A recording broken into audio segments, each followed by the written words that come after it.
Neung yang mengetahui Suam dan Ruth menikah sangat sedih.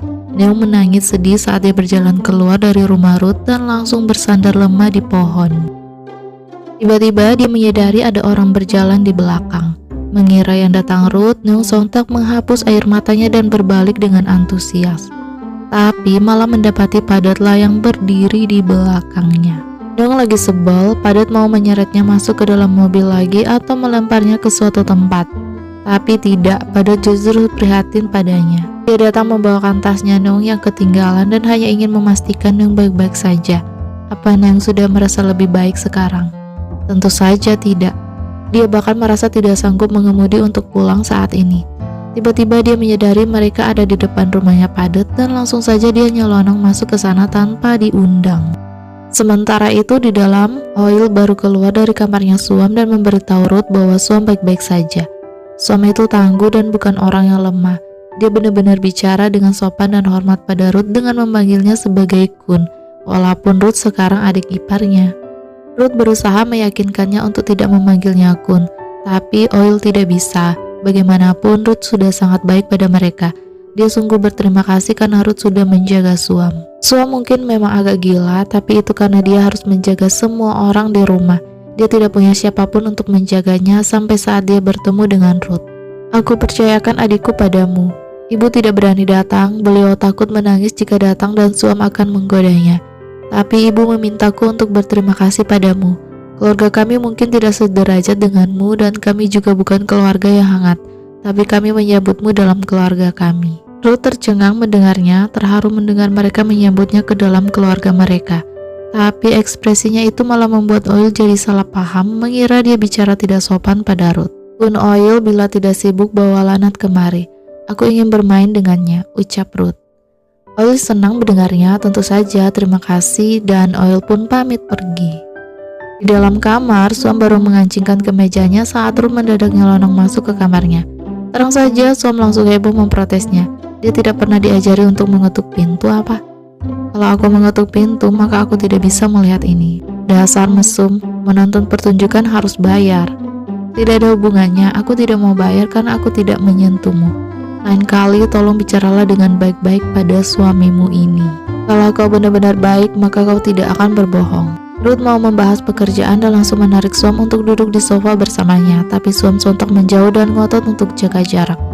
Terserahlah, tapi Ruth benar-benar kecewa pada Suam karena gagal menangani Neung tadi. Tugas Suam adalah menghalangi semua wanita darinya. Bisakah Kun jadi pengecualian? Tanya Suam. Tidak bisa, jawab Ruth.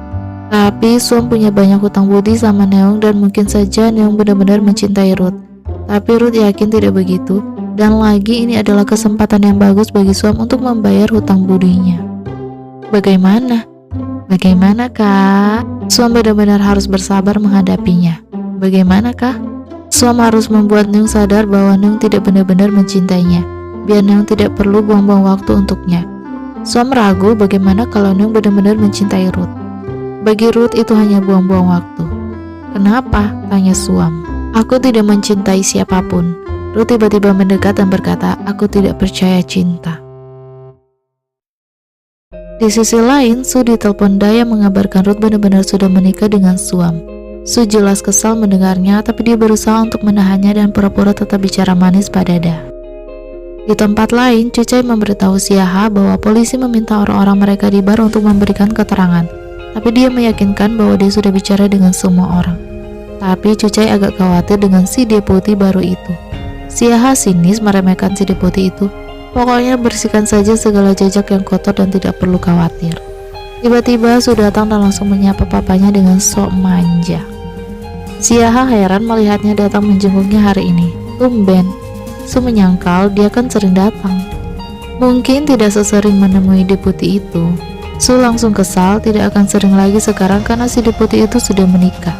Siaha kaget, menikah sama siapa? Sama cewek yang gak jelas asal-usul. Tapi tidak apa-apa, aku tidak apa-apa. Di kantor polisi hari itu, Ruth menginstruksikan semua anak buahnya untuk mengumpulkan semua rekaman CCTV dari sekitar daerah TKP dan beberapa daerah lain yang dekat TKP. Sementara Letnan Kom ditugaskan untuk menghubungi orang tua korban. Tapi saat Ruth pulang, dia malah mendapati Suam mau keluar untuk bekerja shift malam. Ruth tak setuju dan langsung menariknya. Dia tidak perlu bekerja, tapi Suam bersikeras ingin bekerja. Dengan tegas Ruth tidak mengizinkan Suam bekerja. Kalau kau melarangku pergi, lalu dari mana aku bisa dapat uang untuk makan, Kun? Ini pekerjaanku. Jika aku tidak perlu, lalu siapa yang akan melakukannya? Siapapun kecuali kau, ujar Ruth. Suam ngotot mau pergi, tapi Ruth ngotot menariknya dan jadilah mereka otot-ototan sekuat tenaga. Sampai saat Ruth mendadak melepaskan tarikannya dan jadilah Suam tersungkur ke tanah. Makanya jangan membantah suami. Suam mau membiarkan suaminya tidur sendirian malam ini. Tidak boleh. Suam malah mengatai Ruth suami palsu. Asli atau palsu, pokoknya tidak boleh Suam. Pokoknya Suam harus libur dari pekerjaannya hari ini. Buat alasan apa saja, alasan sakit atau mati, terserah. Ayo masuk. Suam berusaha keras melawannya, tapi tentu saja kekuatannya kalah dari Ruth yang dengan mudahnya menyeretnya kembali ke rumah. Ruth berusaha menyuruhnya ini itu, tapi Suam kesal menolak semua perintahnya sampai Ruth harus mengingatkan Suam akan salah satu syarat dalam kontrak mereka bahwa Suam harus patuh padanya. Kesal, Suam terpaksa menurutinya sambil pura-pura menampilkan senyum manis. Tapi bahkan sebelum Suam pergi, Ruth mendadak menambahkan perintahnya, menyuruh Suam untuk memaksakan makan malam untuk suaminya ini. Dia capek kerja seharian, rasanya hampir mati kelaparan, cepat masak. Palsu, sebal Suam lalu pergi. Ruth refleks tersenyum lebar, senang banget dia digodain Suam. Saat pada tiba di rumah, dia malah mendapati pagar rumahnya terbuka. Ternyata Neung masih belum pergi juga, malah tampak sangat kacau. Dia duduk di sini seharian. Dia masih belum baikan juga.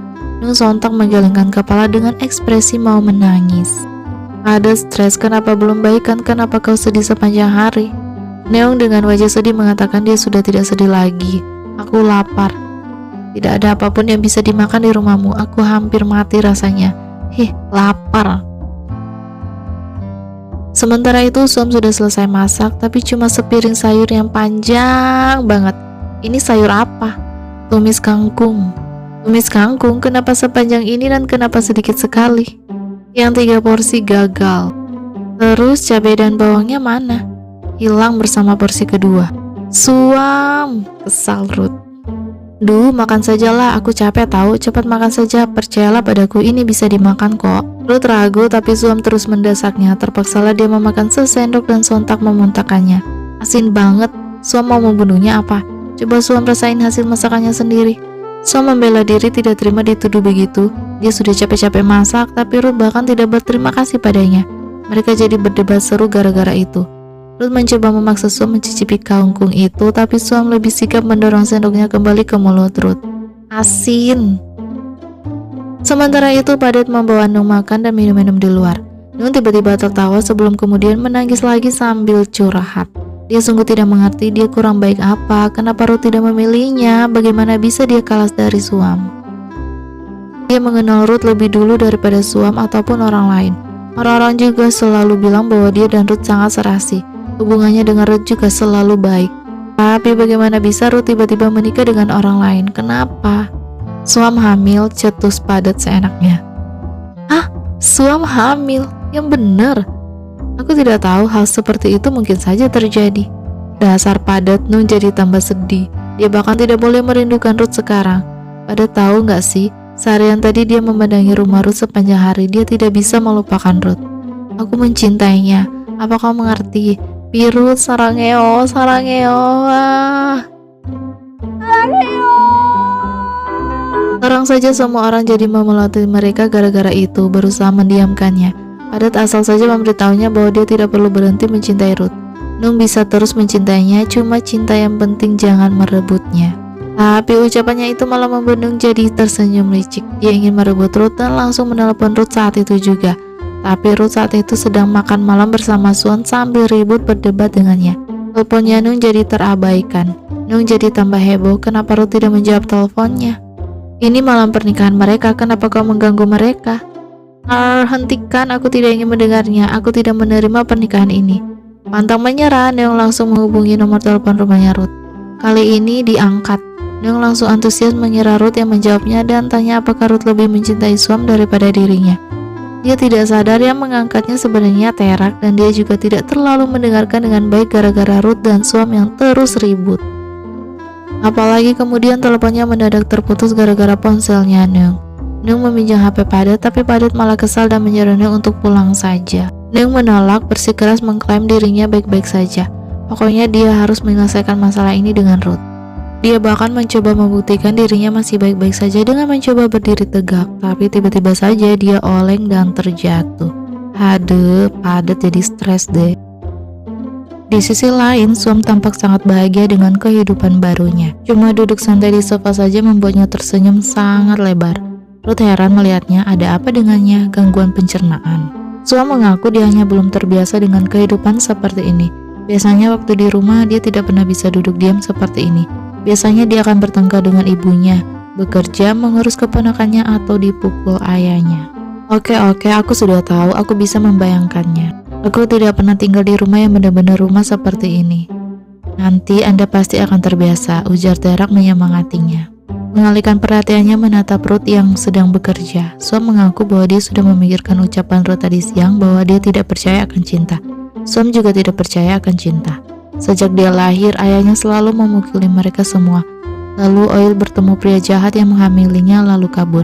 Sedangkan ibu selalu memarahinya setiap saat. Kadang dia ingin sekali ibunya bicara dengannya dengan cara baik-baik, tapi sepertinya itu tidak mungkin akan terjadi. Karena itulah Suam tidak percaya akan cinta. Bagaimana dengan Ruth? Apa yang membuatnya tidak percaya dengan cinta? Sepertinya keluarganya baik-baik saja. Ruth akui mendiang ayah dan ibunya sangat baik, mereka tak pernah memukulnya. Lalu kenapa kau tidak percaya dengan cinta? Bahkan sekalipun saling mencintai sampai mati, akhirnya juga tidak bisa bersama. Tidak berpisah, pada akhirnya tetap berpisah oleh kematian. Kalau begitu, Suam memutuskan bahwa mereka berdua ini sangat cocok dengan satu sama lain. Sama-sama tidak percaya akan cinta. Ini pasti takdir. Mereka berdua tidak akan pernah saling mencintai apapun yang terjadi.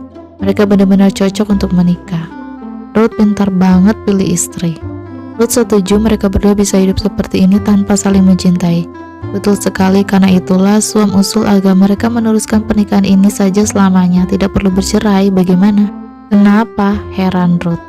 Aku khawatir kalau aku akan ketagihan hidup nyaman seperti ini.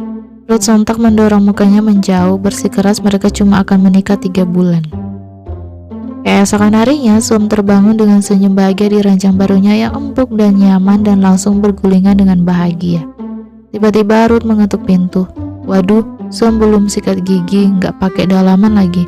Akhirnya dia terpaksa membuka pintu dengan membungkus dirinya pakai selimut dan masker. Ruth jelas bingung melihatnya seperti itu. Dia lalu menyuruh Suam untuk menemuinya di ruang kerja. Suam langsung mengangguk tanpa bersuara dan berniat mau langsung menutup pintu, tapi Ruth mendadak mencegahnya dengan senyum geli. Kau sedang tidak pakai dalaman ya? Tidak apa-apa, kau bisa keluar seperti ini. Aku tidak keberatan. Suam yang keberatan dan hampir saja mau nyolot, tapi mendadak ingat dia belum sikat gigi dan langsung menutup mulutnya dan membanting pintunya. Di sisi lain, Neung bangun tidur tepat saat Padet hendak berangkat kerja dan mendadak heboh. Mengirakan mereka tidur bersama semalam, padahal jelas-jelas dia tidur di sofa. Padet mengecek keadaannya dan begitu yakin Neung baik-baik saja, dia langsung mengusirnya.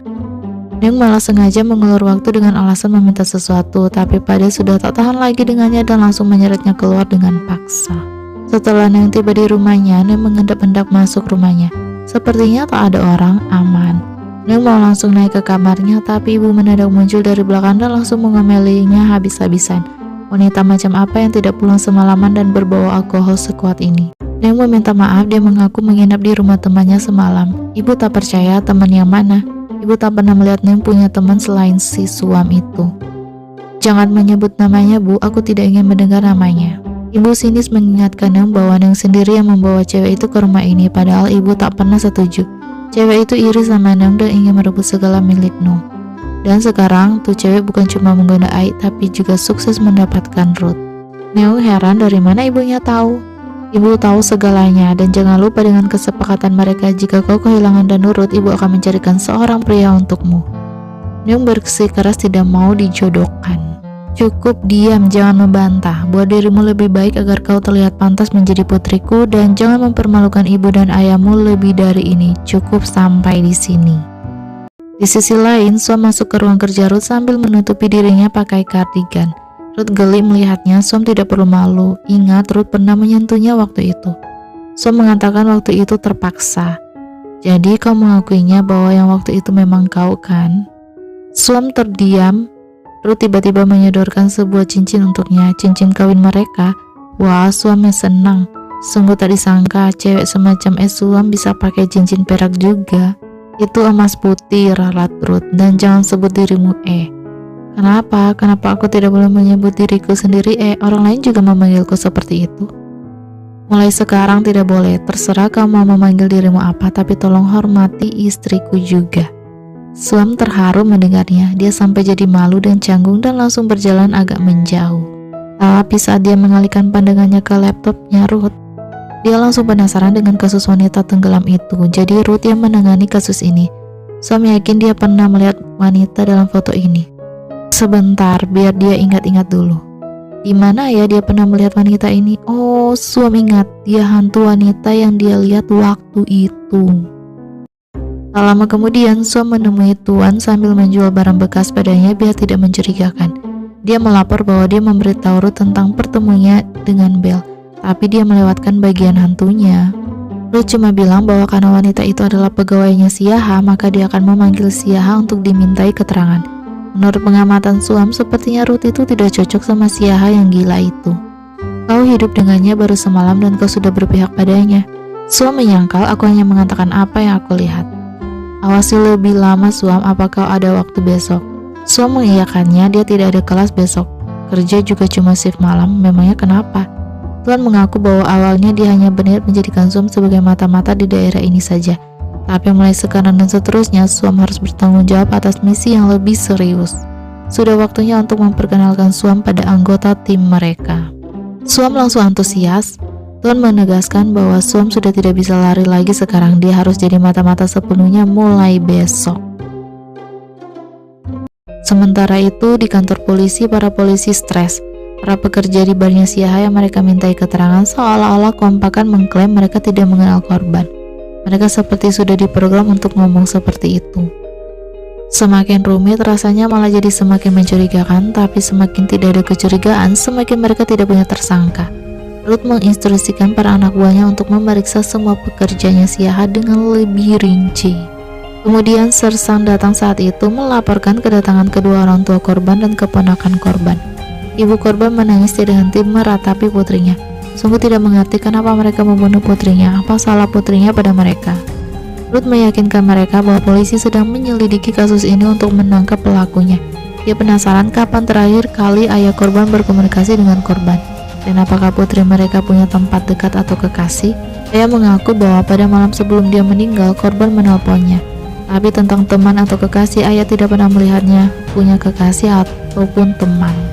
Mereka selalu sibuk mencari uang untuk kedua orang tuanya dan juga untuk keponakan kecilnya ini. Ruth lalu menyerahkan barang milik korban yang mereka temukan di TKP dan bertanya apakah mereka tahu apa pekerjaan putri mereka. Dia bilang pada kami bahwa dia kerja kantoran, Pak, tapi saya tidak tahu apa tepatnya, tangis ibu itu. Kemudian Suam keluar rumah bersamaan dengan Ruth yang hendak berangkat kerja. Suam pergi kemana? Mau diantarin nyonya polisi? Tidak perlu kak, aku lebih nyaman pergi sendiri kak, sini Suam. Tapi saat melihat Padat lewat, Suam malah langsung antusias minta dianterin ke halte depan. Ruth cuma bisa melongok melihat itu. Padat menurunkan Suam di halte. Suam penasaran dia mau kemana, kantor polisi. Tapi Padat seperti biasanya tak menjawab dan pergi. Suam sebal, dasar zombie. Jalan menuju tempat yang tunjuk Tuan ternyata sangat rumit dan jauh banget. Suam sampai kerepotan harus gonta-ganti kendaraan umum. Naik bis, naik angkot, naik ojek, masih harus jalan kaki. Hingga akhirnya dia sampai juga di sebuah motel bernama Banana Stay. Suam diinstruksikan masuk ke salah satu parkiran di mana Tuan menyambutnya lalu membawanya masuk ke markas mereka yang tampak seperti ruang bawah tanah biasa tapi dilengkapi dengan beberapa komputer canggih, peralatan olahraga, berbagai macam senjata dan lain-lain. Wah, Suam kagum dan langsung minta izin foto, boleh ya? Menurutmu? Sepertinya tidak boleh. Suam langsung menyimpan kembali ponselnya. Dia penasaran apakah ini unit SWAT. Ini bukan unit SWAT. Terus ini unit apa? Dinas Rahasia Snow White. Ah, Snow White yang kartun itu. Iya, kalau kau sudah siap akan kuperkenalkan anggota tim kita. Maka masuklah beberapa anggota mereka yang dia sebut kurcaci Snow White. yang salah satunya ternyata Somsuk, si penjual somtan di warung pinggir jembatan. Wah, Som kaget melihat Suk ternyata mata-mata. Dia bahkan kelihatan keren banget, sangat beda dari dirinya saat jadi penjual somtan dengan dandanan menor. Tuan langsung memperkenalkan mereka satu persatu. Letnan Chana Petduang, dia ahli melindungi dan menjaga keadaan negara-negara VIP. Nama kurcacinya adalah Do Pei. Yang kedua adalah Letnan Somrutai Sukasem. Nama kurcacinya adalah Happy atau Suam mengenalnya sebagai Somsuk, selas Suam antusias. Sanwa. Ih, keren banget ke seorang mata-mata. Yang ketiga adalah Letnan Damken. Biasanya dia dipanggil Dam. Nama kurcacinya adalah Snezi. Yang keempat adalah Letnan Songkram, biasanya dipanggil War. Nama kurcacinya adalah Bestful. Dan yang kelima adalah Inspektur Wan Padet. Hah? Saat itu juga Padet mendadak muncul mendapatkan dirinya dan bergabung bersama keenam letnan. Suam gemes banget sama dia dan langsung protes panjang lebar. Mereka pergi ke tempat yang sama, lalu kenapa Padet tidak membawanya? Apa Padet tahu berapa kali dia harus gonta-ganti kendaraan umum? Menemukan tempat ini tuh susah tahu, dia sampai harus menghabiskan banyak uang juga. Apa Padet tidak tahu tentang kebijakan pemerintah? Jika pergi ke tempat yang sama, maka harus pergi bersama untuk mengurangi pemanasan global dan efek rumah kaca. Suam sudah cukup, bentak Tuan. Seperti yang Suam tahu, Padet adalah inspektur di kantor polisi Suk Sumran. Nama kurcacinya adalah Sleepy. Suam sinis mengomentari nama panggilannya, cocok banget sama Padet yang sangat pendiam. Tuan lalu memperkenalkan nama panggilannya sendiri adalah Grumpy, duga Suam. Bukan aku Snow White.